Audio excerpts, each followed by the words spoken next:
Hi friends, welcome back to my YouTube channel Kavana life style vlogs in Kannada. ಎಲ್ಲರೂ ಚೆನ್ನಾಗಿದ್ದೀರ ಅಂತ ಭಾವಿಸ್ತಾ ಇವತ್ತಿನ ವಿಡಿಯೋ ಸ್ಟಾರ್ಟ್ ಮಾಡ್ತಾಯಿದ್ದೀನಿ. ಇನ್ನು ಯಾರ್ಯಾರು ನನ್ನ ಯೂಟ್ಯೂಬ್ ಚಾನಲ್ನ ಸಬ್ಸ್ಕ್ರೈಬ್ ಆಗಿಲ್ಲ, ಪ್ಲೀಸ್ ನನ್ನ ಯೂಟ್ಯೂಬ್ ಚಾನಲ್ನ ಸಬ್ಸ್ಕ್ರೈಬ್ ಆಗಿ. ಹೊಸ್ದಾಗಿ ಯಾರಾದರೂ ನನ್ನ ವೀಡಿಯೋ ನೋಡ್ತಾ ಇದ್ದರೆ ನೀವು ಕೂಡ ಸಬ್ಸ್ಕ್ರೈಬ್ ಆಗಿ, ಲೈಕ್ ಮಾಡಿ, ಶೇರ್ ಮಾಡಿ, ಕಮೆಂಟ್ ಮಾಡಿ ಅಂತ ಹೇಳ್ತಾ ಇವತ್ತಿನ ವಿಡಿಯೋ ಸ್ಟಾರ್ಟ್ ಮಾಡೋಣ ಬನ್ನಿ. ಇದು ನನ್ನ 2 ದಿನದ ಕಂಟಿನ್ಯೂ ವಿಡಿಯೋ ವ್ಲಾಗ್ಸ್ ಆಗಿರುತ್ತೆ, ಡೈಲಿ ವ್ಲಾಗ್ಸ್ ಆಗಿರುತ್ತೆ.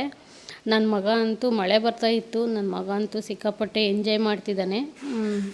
ಏನಪ್ಪ ಅಂದರೆ ಅಪರೂಪಕ್ಕೆ ಮಳೆ ಬಂದಿರೋದು ಈ ಬೇಸಿಗೆಯಲ್ಲಿ ಅಂತ, ಅಪರೂಪಕ್ಕೆ ಮಳೆ ಬರ್ತಿದೆಯಲ್ಲ ಅಂತ ಅವನಿಗಂತೂ ಫುಲ್ಲು ಈ ಬಿಸಿಲು ನೋಡಿ ನೋಡಿ ನೋಡಿ ಅವನಿಗೆ ಫುಲ್ ಖುಷಿಯಾಗುತ್ತೆ. ಸ್ವಲ್ಪ ತಣ್ಣಗಾಗಿದೆಯಲ್ಲ ವಾತಾವರಣ ಅಂತ. ಮಳೆ ಬರ್ತಾಯಿತ್ತು, ಸ್ವಲ್ಪ ಕಮ್ಮಿ ಆದಮೇಲೆ ನಾನು ಸ್ವಲ್ಪ ಹೋಗಿ ಮಳೆಯಲ್ಲಿ ನಿಂತ್ಕೊಳ್ಳೋಣ, ಸ್ವಲ್ಪ ತಣ್ಣಗಾಗುತ್ತೆ. ಈ ಬಿಸಿಲು ಎಲ್ಲ ಕಾವು ತಗೊಂಡು ಫುಲ್ಲು ರೋಸ್ ಇದ್ದಂಗೆ ಆಗೋದಿತ್ತು. ಹಾಗಾಗಿ ನಾನು ನನ್ನ ಮಗ ಅಲ್ಲಿ ಮಳೆ ಬರ್ತಾಯಿತ್ತು ನಿಂತ್ಕೊಂಡಿದ್ವಿ.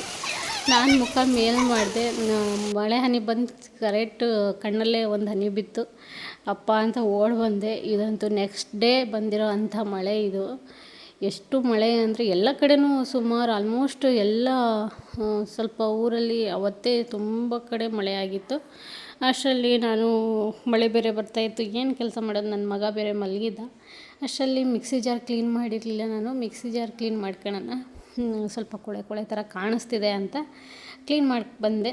ಏನಿಲ್ಲ, ನಮ್ಮದು ಹಳೆ ಟೂತ್ ಬ್ರಷ್ ಇರುತ್ತಲ್ವ, ಬ್ರಷ್ ತಗೊಂಡು ಸ್ವಲ್ಪ ಲಿಕ್ವಿಡ್ ಇಲ್ಲ ಸೋಪ್ ಹಚ್ಕೊಂಡು ಈ ಥರ ಉಜ್ಕೊಂಡ್ರೆ ಫುಲ್ಲು ಮಿಕ್ಸಿ ಜಾರ್ಗಳು ಕ್ಲೀನ್ ಆಗ್ತವೆ. ಸಂದಿ ಮೂಲೆಯಲ್ಲೆಲ್ಲ ಕೊಳೆ ಕೂತ್ಕೊಂಡಿದ್ರೆ, ಹಿಂದ್ಗಡೆ ಎಲ್ಲ ಕೊಳೆ ಕೂತ್ಕೊಂಡಿದ್ರೆ ಈ ಥರ ಕ್ಲೀನಾಗಿ ಉಜ್ಕೊಂಡ್ರೆ, ಈ ಥರ 2-3 ಸಲ ಉಜ್ಜಿಬಿಟ್ರೆ ಕ್ಲೀನಾಗಿ, ಸ್ವಲ್ಪ ಹೊತ್ತು ಲಿಕ್ವಿಡ್ ಇಲ್ಲ ಸೋಪ್ ಹಚ್ಚಿ ಒಂದು 2 ನಿಮಿಷ ಬಿಟ್ಟರೆ ಆಮೇಲೆ ಉಜ್ಜಿದ್ರೆ ಎಲ್ಲ ಕ್ಲೀನಾಗುತ್ತೆ, ತುಂಬ ಚೆನ್ನಾಗಾಗುತ್ತೆ. ನನ್ನ ಮಗನ ಅವು ಥರ ನೋಡಿ ನಾನು ಅಡುಗೆ ಮನೆಗೆ ಬಂದರೆ ನನ್ನ ಮಗ ಹೆಂಗೆ ಅಡುಗೆ ಮನೇನ ವಿಚಿತ್ರವಾಗಿ ಹೆಂಗೆ ಮಾಡ್ತಾನೆ ಅಂತ ಅದಕ್ಕೆ ವೀಡಿಯೋ ಮಾಡ್ಕೊಂಡಿದ್ದೆ.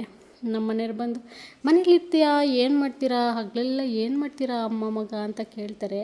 ಇಲ್ಲಿ ನೋಡಿ ಪರಿಸ್ಥಿತಿ, ಅಡುಗೆ ಮನೆ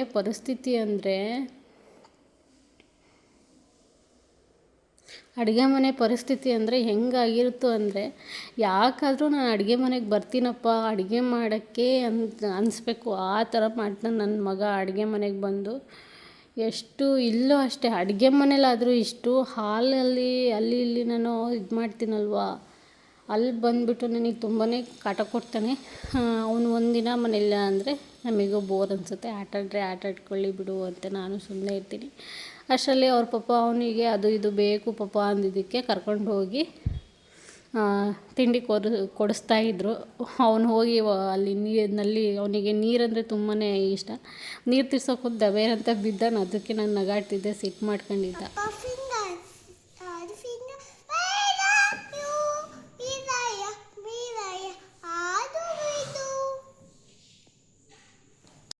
ಉಲ್ಟಾ ಪಲ್ಟಾ ಶರ್ಟ್ ಹಾಕ್ಕೊಂಡು ರೈಮ್ಸ್ ಹೇಳ್ತಿದ್ದ ಕಿತಾಪತಿ ನನ್ನ ಮಗ.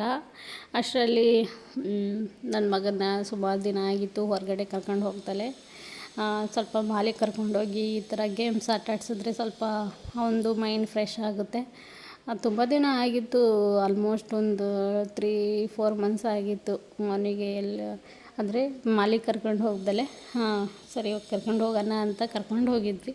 ತುಂಬಾ ಎಂಜಾಯ್ ಮಾಡೋಕ್ಕಿಂತ ಕಿತಾಪತಿ ಜಾಸ್ತಿ.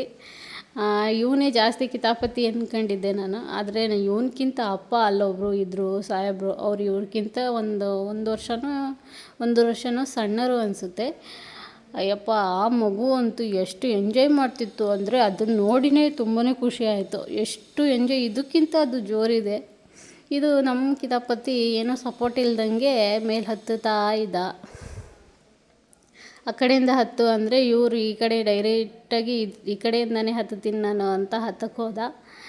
ಅಷ್ಟರಲ್ಲಿ ನನ್ನ ಫ್ರೆಂಡ್ ಬಂದಿದ್ಲಲ್ಲ, ಅವಳು ಈ ಕಡೆಯಿಂದಲ್ಲ ಪಾಪು ಈ ಕಡೆಯಿಂದ ಹತ್ತಬೇಕು ಅಂತ ಹೇಳಿ, ಅವರು ಇನ್ನೊಬ್ಬರು ಈ ಪಾಪುನೂ ಅಷ್ಟೇ, ಏನು ಈ ಕಡೆ ಪಕ್ಕದಲ್ಲಿ ಕಾಣಿಸ್ತಿದ್ದಾರೆ ಅವರು ಅಷ್ಟೇ. ಅವರು ಅಂತೂ ತುಂಬಾ ಎಂಜಾಯ್ ಮಾಡಿದ್ರು. ಅವ್ರನ್ನೂ ನೋಡಿ ಇವ್ರು ಇನ್ನೂ ಜೋರಾಗಿದ್ರು. ನಮ್ಮವರು ಸಾಹೇಬರು ಇದ್ದಾರಲ್ವ, ಅವ್ರನ್ನಿಬ್ಬರನ್ನ ನೋಡಿ ಇವ್ರು ಮತ್ತೆ ಜೋರಾದರು. ಅವರಿಗೇನು ಆಟಾಡೋ ಇದರಲ್ಲಿ ಮೈ ಮೇಲೆ ಭಯನೇ ಇಲ್ಲ, ಅಷ್ಟು ಚೆನ್ನಾಗಿ ಆಟಾಡ್ತಿದ್ರು. ನಾವು ಯಾಕೆ ಮಕ್ಕಳಾಗಿರಬಾರ್ದು, ಹಾಗಿರ್ಬಾರ್ದು, ಹಾಗೆ ಮಕ್ಳ ಥರನೇ ಇರಬೇಕಿತ್ತು, ದೊಡ್ಡವರಾಗಬಾರ್ದಿತ್ತು ಅನ್ನಿಸ್ತು. ಒಂದು ಕ್ಷಣ ಆ ಥರ ಮೈಂಡ್ ತಲೆಯಲ್ಲಿ ಆ ಥರ ಬಂತು. ಇಲ್ಲಿ ನೋಡಿ, ಸಂಧಿಯಿಂದ ಒಂದು ಕಿತಾಪತಿ ಬರ್ತಾಯಿದೆ, ಅದಂತೂ ತುಂಬಾ ಎಂಜಾಯ್. ಅಂದರೆ ಅದು ನೋಡಿ ಎಷ್ಟು ಎಂಜಾಯ್ ಮಾಡ್ಬೋದು ಲೈಫನ್ನ ಅಂತ ಆ ಮಗು ತೋರಿಸ್ಕೊಡ್ತು. ಅದೆಷ್ಟು ಎಂಜಾಯ್ ಮಾಡ್ತಾಯಿದ್ವಿ ಅಂದರೆ ಅದಕ್ಕೆ ಏನೋ ಪ್ರಪಂಚದಲ್ಲಿ ಬಂದುಬಿಡ್ತೀವಿ, ಬೇರೆ ಪ್ರಪಂಚಕ್ಕೆ ಬಂದುಬಿಟ್ಟಿದ್ವಿ ನಾವು ಅನಿಸೋ ಥರ ಎಂಜಾಯ್ ಮಾಡ್ತಾಯಿತ್ತದು. ಯಪ್ಪ ಎಷ್ಟು ಚೆನ್ನಾಗಿ ಆಟಾಡ್ತಿದ್ದಾರೆ ಅಲ್ವಾ ಅಂತ ಖುಷಿ ಆಯಿತು. ನನ್ನ ಮಗ ಅಂತೂ ನಾನು ವೀಡಿಯೋ ಮಾಡ್ತಿರೋದು ನೋಡಿ ಬಾಲಿಂದ ತೆಗ್ದು ಕ್ಯಾಮ್ರಕ್ಕೆ ಹೊಡಿತಿದ್ದ. ಆಮೇಲೆ ಅಲ್ಲಿ ಹತ್ತೋದು ಇಲ್ಲಿ ಹತ್ತೋದು. ಅವನಿಗೆ ಕಲರ್ಸ್ ಬಾಲ್ ಬೇರೆ ಸಿಕ್ಬಿಟ್ಟಿದೆ. ಅದು ಆಟಾಡು ಅಂದರೆ ಕಲರ್ಸು ನಂಬರ್ಸ್ ಕೌಂಟ್ ಮಾಡ್ಕೊಂಡು ಆಟ ಆಡ್ಕೊಂಡು ಕೂತಿದ್ರು. ಅದು ಟಿಕೆಟ್ ನಾವು ತಗೊಂಡಿದ್ದು ಒಂದು 1/2 hour ಅದರಲ್ಲೇ ಆಟಾಡಿದ್ದು. ಅವನಿಗೆ ಅವ್ರು ಕರೆಯೋಂಗಿಲ್ಲ, ಇವ್ರು ಬರೋಂಗಿಲ್ಲ. ಅತ್ಲಾಗ ನನ್ನ ಮಗನೇ ನೋಡಿ ಇವ್ರು ಯಾವಾಗ ಕರೀತಾರೆ ಅಂತ ನೋಡಿ ಅವನೇ ವಾಪಸ್ ಬಂದ. ನನಗೆ ಸಾಕಾಯಿತು, ನಾನು ಆಟಾಡಲ್ಲ ಅಂತ ವಾಪಸ್ ಬಂದು ಮತ್ತೆ ಬೇರೆ ಗೇಮ್ ಆಡ್ತಾಯಿದ್ದ. ಇವನ ಜೊತೆ ಆಟಾಡ್ತಿದ್ದಂಥ ಆ ಮಗು ಇನ್ನೂ ಮತ್ತೆ ಆಟಾಡ್ತಾಯಿತ್ತದು. ಇದಕ್ಕಿಂತ 1 ವರ್ಷನೋ ಸಣ್ಣ ಅನಿಸುತ್ತೆ. ತುಂಬಾ ಆ್ಯಕ್ಟಿವ್ ಇದ್ದ. ಮತ್ತು ಅದು ತುಂಬಾ ಕ್ಯೂಟು, ಚಬ್ಬಿ ಇದ್ದ. ಅವನಿಗೆ ನೋಡೋಕ್ಕೆ ಖುಷಿ ಆಗ್ತಾಯಿತ್ತು. ಇವರು ನಮ್ಮ ಸಾಹೇಬರು ಫಸ್ಟಿಗೆ ಇದ್ರ ಮೇಲೆ ಆಟಾಡೋಕ್ಕೆ ಹೆದರ್ಕೊಂಡ್ರು. ಆಮೇಲೆ ಆಟಾಡ್ದ.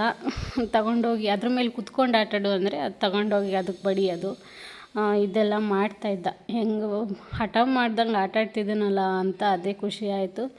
ನಾನು ಆಟಾಡಲ್ಲ, ನನಗೆ ಕರ್ಕೊಂಡು ಹೋಗ್ರಿ, ನಾನು ಬೇರೆ ಆಟಾಡ್ತೀನಿ ಅಂತ ಅಂದರೆ ಏನು ಮಾಡೋದಪ್ಪ, ಎಲ್ಲ ಆಟನೂ ಆಟಾಡಬೇಕು ಅಂತ ಅಂದ್ಕೊಂಡಿದ್ದು. ಹೆಂಗೂ ನಮ್ಮ ಪುಣ್ಯಕ್ಕೆ ಆಟಾಡ್ದೆ. ಎಲ್ಲ ಸ್ವಲ್ಪ ಹೊತ್ತು ಒಂದು 5 ಮಿನಿಟ್ಸು 2 ಮಿನಿಟ್ಸ್ ಒಂದೊಂದು ಗೇಮ್ ಇರುತ್ತಲ್ವ, ಆ ಥರ ಎಲ್ಲ ಆಟಾಡ್ದ. ಫೈನಲಿ ಈ ಥರ ಲಾಸ್ಟಿಗೆ ಬಂದು ಇದ್ರ ಮೇಲೆ ಕೂತ್ಕೊಂಡು ನನಗೆ ಇದೊಂದು ಆಡಿಸಿ ಅಂತ ಆಟಾಡ್ದ. ತುಂಬಾ ಎಂಜಾಯ್ ಮಾಡ್ದ. ಅದೇ ಖುಷಿ ಆಯಿತು, ಎಂಜಾಯ್ ಮಾಡಿದ್ನಲ್ಲ. ಆಮೇಲೆ ಲಾಸ್ಟಿಗೆ ಈ ಥರ ಕಾರಲ್ಲಿ ಅಮ್ಮ ಆ ಕಾರಲ್ಲಿ ಆಟಾಡಿಸು ಅಂತ ಆಮೇಲೆ ಮಕ್ಕಳಿಗೆಲ್ಲ ಅವ್ರು ಏನು ಅಲ್ಲಿ ಇದ್ದಿರ್ತಾರೆ ಅವರೇ ಆಟಾಡಿಸ್ತಾರೆ, ಅವರೊಬ್ಬರಿಗೆ ಬಿಡೋಲ್ಲ. ನಮಗೂ ಅವ್ರ ಪಕ್ಕದಲ್ಲಿ ಕೂರಿಸಲ್ಲ, ಯಾಕಂದರೆ ನಮಗೂ ಅಷ್ಟು ಡ್ರೈವಿಂಗ್ ಬರಲ್ಲ. ಯಾರಿಗಾದರೂ ಬೇರೆ ದೊಡ್ಡವರಿದ್ದರೆ ಅವ್ರಿಗೆ ಕೂರಿಸ್ತಾರೆ, ಇಲ್ಲ ಅವರೇ ಆಟಾಡಿಸ್ತಾರೆ. ನಮಗೊಬ್ರಿಗಂತೂ ಬಿಡಲ್ಲ ಅವರು. ಇಲ್ಲಿ ನೋಡಿ ಎಷ್ಟು ಆ ಹುಡುಗಿ ಅಂತೂ ನಮ್ಮ ಪಾಪು ಜೊತೆ ಪಕ್ಕದಲ್ಲಿ ಇದೆಯಲ್ಲ, ಆ ಹುಡುಗಿ ಅಂತೂ ಎಷ್ಟು ಜೋರಿದ್ದಾಳೆ ಅಂದರೆ ತುಂಬಾ ಎಂಜಾಯ್ ಮಾಡ್ತಾಯಿತ್ತು. ನನ್ನ ಮಗ ಇಲ್ಲಿ ಮೇಲೆ ಹತ್ಕೊಂಡು ಈ ಥರ ಎಲ್ಲ ಕಿತಾಪತಿ ಮಾಡ್ತಾಯಿದ್ದ. ನಾನು ನಿಂತ್ಕೊಂಡಿದ್ದು ನೋಡಿ ಬಂದು ನಮಗೆ ಮುಟ್ಟಿ ಹೋಗೋದು, ಕಿತಾಪತಿ ಮಾಡೋದು ಅಂತ ಎಲ್ಲ ಮಾಡ್ತಾಯಿತ್ತು ಸುಬ್ಬ. ಆ ಮನೆ ಒಳಗಡೆ ಬಾಲ್ ತಗೊಂಡು ಹೋಗಿ ಬಾಲ್ಗಳು ಹಾಕಿ ಅದು ಏನು ಇದಿರುತ್ತಲ್ವ ಅದಕ್ಕೆ ಹೊಡೆಯೋದು, ಜಂಪ್ ಮಾಡೋದು, ಆ ಥರ ಎಲ್ಲ ಮಾಡ್ತಾಯಿದ್ದ. ಇದು ಪುಟಾಣಿ ಐತೆ, ಇಲ್ಲಿ ನೋಡಿ ಇಲ್ಲೊಂದು ಪುಟಾಣಿ ಐತೆ, ಅದಂತೂ ತುಂಬಾ ಎಂಜಾಯ್ ಮಾಡ್ದ.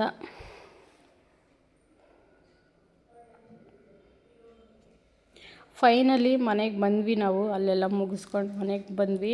ಮೆಣಸಿನ್ಕಾಯಿ ನಮ್ಮ ಮನೆ ಹತ್ರನೇ ಮೆಣಸಿನ್ಕಾಯಿ ಬಂದಿತ್ತು ಅಂತ ಮೆಣಸಿನ್ಕಾಯಿ ಒಣಸೋಗಿದ್ದೆ ನಾನು. ಮೆಣಸಿನ್ಕಾಯಿನ ಇಲ್ಲಿ ಅಂಗಡಿಗಳಲ್ಲಾದರೆ 300 ಅನಿಸುತ್ತೆ kg. ಇಲ್ಲಿ ಮನೆ ಹತ್ರನೇ 150 140ಗೇನೋ 1 kg ಆ ಥರ ತಗೊಂಡ್ವಿ ನಾವು. ಆಮೇಲೆ ಎಣ್ಣೆ ಬೇರೆ ಖಾಲಿಯಾಗಿತ್ತು. ತಲೆಗೆ ಎಣ್ಣೆ ಹಾಕ್ದಲ್ಲೇ ತಲೆಯೆಲ್ಲ ಒಂಥರ ಆಗ್ತಾಯಿತ್ತು. ಎಣ್ಣೆ ಬೇರೆ ಖಾಲಿಯಾಗಿದೆ. ಎಣ್ಣೆನೂ ಬಿಸಿ ಮಾಡ್ಕೊಳ್ಳೋಣ ಅಂತ ಎಣ್ಣೆ ಬಿಸಿ ಮಾಡ್ಕೊಳ್ತಾ ಇದ್ದೀನಿ. ಈ ವಿಡಿಯೋನ ನಾನು ಆಲ್ರೆಡಿ ಈ ವಿಡಿಯೋನ ಶೇರ್ ಮಾಡಿದ್ದೀನಿ. ನಿಮಗೆ ಯಾರಿಗಾದರೂ ಇಂಟ್ರೆಸ್ಟ್ ಇದ್ದು ನಾವು ನೋಡಬೇಕು, ನಾವು ಮಾಡ್ಕೊಳ್ತೀವಿ ಅನ್ನೋರು ನನ್ನ ಚಾನಲಲ್ಲಿ ವಿಡಿಯೋನ ನಾನು ಶೇರ್ ಮಾಡಿದ್ದೀನಿ. ನೀವು ಇಂಟ್ರೆಸ್ಟ್ ಇದ್ದರೆ ಹೋಗಿ ನೋಡ್ಬೋದು. ಈ ವಿಡಿಯೋ ಇಷ್ಟ ಆಗಿತ್ತು, ನನ್ನ ಡೈಲಿ ವ್ಲಾಗ್ಸು.